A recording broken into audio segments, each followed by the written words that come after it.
తిరుమల తిరుపతి దేవస్థానంతోనే ప్రారంభం కావాలి ప్రక్షాళన. ప్రసాద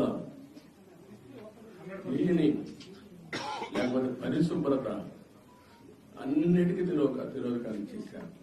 తిరుమల ఒక పవిత్రమైన దివ్యక్షేత్రం. ఈ పవిత్రమైన దివ్యక్షేత్రాన్ని అపవిత్రం చేయడం భావ్యం కాదు. తెల్లవారుజామున 3 గంటలకు సుప్రభాత దర్శనానికి వస్తే వైకుంఠం అంటే మనకు తెలియదు, పుస్తకాలను చదువుతాం. వైకుంఠానికి పోవాలని కోరుకుంటాం చనిపోయిన తర్వాత. ఆ సమయంలో ఇక్కడికి వచ్చి వెంకటేశ్వర స్వామి దర్శనం చేసుకుంటే వైకుంఠంలో ఉన్న అనుభూతిని కలుగుతుంది. నేను ఎన్నోసార్లు ఫీల్ అయ్యాను, ఇప్పుడు కూడా ఫీల్ అవుతున్నాను. అందుకే నేను ఇక్కడికి వచ్చినప్పుడు అన్ని విషయాలు మర్చిపోయి ఒక పవిత్రమైన భావం